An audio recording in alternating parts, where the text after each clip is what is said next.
अगर हौसला बुलंद हो तो दुनिया की कोई भी ताकत तुम्हें दुनिया जीतने से नहीं रोक सकती। केजीएफ कन्नड़ा इंडस्ट्री से रिलीज हुई एक ऐसी मूवी जिसने अपने कंटेंट और अपने पेशकश के दम पर पूरे देश में भूचाल ला दिया।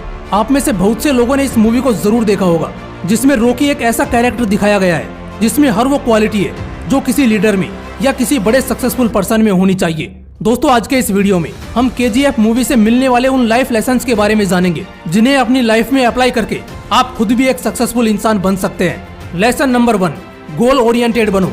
रॉकी ने गरुड़ा को केजीएफ में काम कर रहे लोगों के सामने मार के उनके सामने खुद को उनके मसीहा के रूप में पेश किया और लोगों ने उसके रौद्र रूप को देखकर उसे अपना मसीहा बना भी दिया।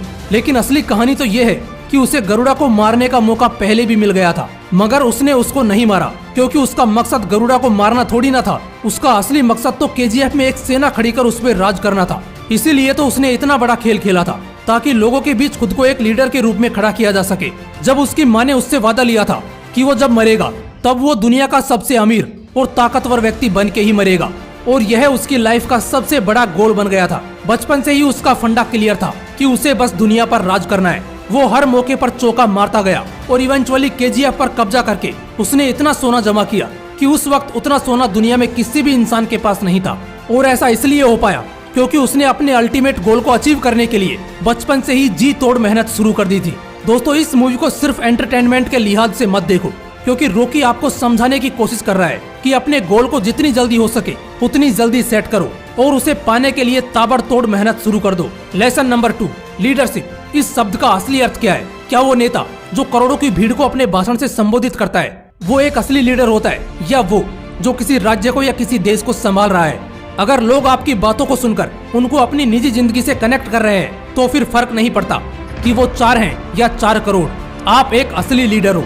केजीएफ में रॉकी का एग्जाम्पल ले तो जब उसे केजीएफ के बारे में पता लगा तो उसे गरुड़ा को केजीएफ में काम कर रहे लोगों के सामने मार के उनका दिल जीतना था। उनमें ऐसी ताकत पैदा करनी थी जिससे वो रॉकी के एक इशारे पर उसके लिए जान भी न्यौछावर करने के लिए तैयार हो जाएं। और उसने ऐसा कर दिखाया। उसने अपने काम से लोगों के बीच अपनी एक लीडर की छवि बनाई। वो एक ऐसा लीडर बना जिसकी हर बात को लोग मानते और वैसा ही करते जैसा वो चाहता है, मगर उसने कभी भी अपनी इस लीडरशिप का लोगों पर गलत इस्तेमाल नहीं किया। उसकी एक अग्रेसिव बट लोगों का भला चाहने वाली लीडरशिप के सब सानी हो गई। लोगों के डर को खत्म करके उसने अपने लिए एक विशाल सेना खड़ी कर डाली जो रॉकी के लिए मरने और मारने को तैयार थी। इसीलिए दोस्तों, अपने शब्दों और अपने काम को ऐसे यूज करना है जिससे सामने वाला कोई भी व्यक्ति आपको सुनना पसंद करे, और कभी भी अपने शब्दों और अपने काम का गलत इस्तेमाल नहीं करना है, क्योंकि धोखा देना किसी भी लीडर की छवि के लिए सबसे बड़ा दाग होता है। इसीलिए लीडरशिप ऐसी करो कि हर इंसान आपसे जुड़ना पसंद करे। लेसन नंबर 3, फियरलेस बनो। जब भी कोई किसी बीमारी का इलाज कराने के लिए डॉक्टर के पास जाता है तब डॉक्टर हमेशा पेशेंट को कहता है कि आप घबराइए मत, आपको कुछ नहीं होगा। आपको पता है डॉक्टर के इस एक सेंटेंस से ही पेशेंट की 30 से 40% बीमारी दूर हो जाती है, क्योंकि पेशेंट में वो आत्मविश्वास जाग जाता है जिससे उसमें बीमारी के खिलाफ लड़ने की शक्ति जागृत हो जाती है। मेरे हिसाब से यह क्वालिटी धरती पर मौजूद हर इंसान, हर जीव में होनी चाहिए। यह वो क्वालिटी है जिसके किसी इंसान में होने से किसी भी चीज पर विजय पाई जा सकती है। अगर शेर का एग्जाम्पल लें तो वो ना तो हाथी की तरह विशाल है और ना ही उतना बलवान, लेकिन फिर भी जंगल के किसी भी जानवर के साथ ही हाथी भी शेर से उलझने से डरता है। इसके पीछे का कारण है शेर का किसी से भी ना घबराने वाला एटीट्यूड। उसे फर्क नहीं पड़ता कि आगे कौन खड़ा है, उसका असली मकसद तो किसी से ना घबराते हुए उसे अपना शिकार बनाना है। रॉकी एक अकेला इंसान था, मगर अपने फियरलेस वाले एटीट्यूड से उसने बड़े बड़े गैंगस्टर्स और नेताओं को अपने सामने झुका दिया। यहाँ तक कि देश की प्रधानमंत्री तक उसके इस रुबाब से हैरान हो गई थी। इसीलिए अपने लक्ष्य की ओर बढ़ते समय फियरलेस बनो ताकि कोई भी रुकावट आपके सामने खड़ी ना हो सके। Lesson number 4, be passionate. क्या हो अगर किसी चीज को आप चाहते हो मगर उसे पाने के लिए पैशनेट ना हो, उसे पाने के लिए आपके अंदर एक चुलना मची हो, तो खाक वो चीज आपको मिलेगी। शाहरुख खान का वो डायलॉग तो आप भले ही मार दोगे कि किसी भी चीज को पूरे दिल से चाहो तो सारी कायनात उसे तुमसे मिलाने की कोशिश में लग जाती है। लेकिन अगर उस चीज को पाने के लिए आप कुछ भी नहीं कर रहे हो तो ये डायलॉग आपके लिए बस एक डायलॉग बनकर रह जाएगा। देखो, अगर आपको सच में अपने गोल को हासिल करना है तो पूरे दिलो जान से उसे पाने की कोशिश में लग जाओ। रॉकी ने जब डिसाइड कर लिया था कि उसे दुनिया का सबसे धनी इंसान बन के ही मरना है, तब शुरुआत में तो उसके पास कुछ नहीं था, मगर धीरे धीरे एक एक पड़ाव पार करके आखिर में उसने केजीएफ हासिल कर ही लिया। रॉकी ने न सिर्फ बड़ा बनने का सपना देखा बल्कि उसे पाने की चाहत में वो पूरे जिद्दोजहद के साथ काम पे लग चुका था। किसी बुरी चीज का असर उसने अपने काम पर नहीं पड़ने दिया। यहाँ तक कि वो अपनी माँ के मरने के बाद भी कमजोर नहीं पड़ा उल्टा उसने अपनी माँ को दिए वचन को अपना मोटिवेशन बना लिया और अपने लक्ष्य को पाने की राह को पूरी तरह पैशनेट होकर पूरा किया। दोस्तों, क्या आपको पता है आप में किसी बड़ी एग्जाम को क्रैक करने की चाहत होते हुए भी आप उसे क्रैक क्यों नहीं कर पाते? उसका कारण है आप उसे क्रैक करने के लिए पैशनेट नहीं हो। इसलिए किसी भी काम के लिए पैशनेट होना जरूरी है। Lesson number 5, be kind towards week.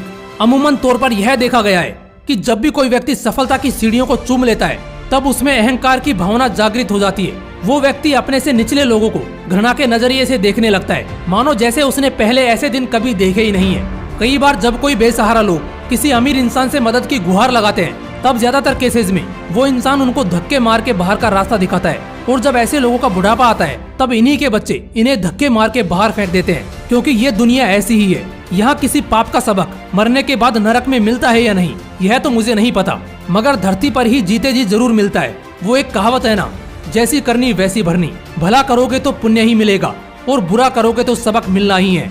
Rocky ने जब KGF हासिल किया तब उसने कभी भी अपनी पावर का घमंड नहीं किया। उसने लोगों को गरुड़ा की भयंकर दुनिया से बाहर भी निकाला और अपनी काइंडनेस, अपनी दयालुता से उनका दिल भी जीत लिया। उसने कभी भी उन लोगों को अलग और नीचा नहीं समझा, क्योंकि उसे उन लोगों में खुद का बचपन नजर आता था। उनका दर्द उसे महसूस होता था। उसने उन लोगों के लिए हर वो मुमकिन चीज की जिसकी उन्हें जरूरत थी, और रॉकी की इसी दयालुता के कारण लोगों ने उसे अपना राजा बनाया था। इसलिए दोस्तों, जीवन में कितनी भी बड़ी सफलता हासिल क्यों न कर लो, मगर कभी भी अपने से नीचे लोगों के साथ बुरा बर्ताव नहीं करना है। हमेशा जमीन से जुड़े इंसान बनो। आसमान में जरूर उड़ो, लेकिन उस जमीन को मत भूलो जहाँ से तुमने उड़ान भरी है। दोस्तों, KGF मूवी ने आपको कितना प्रभावित किया यह तो मुझे नहीं पता, मगर इस मूवी ने मेरी लाइफ में बहुत बड़ा प्रकाश डाला है और इसी अनुभव को मैंने आपके साथ शेयर किया है। आप मुझे कमेंट करके जरूर बताइएगा कि आपने KGF मूवी से क्या सीखा। मैं आपके थॉट्स जरूर पढ़ना चाहूंगा। फिर मिलते हैं अगली वीडियो में। जय हिंद, वंदे मातरम।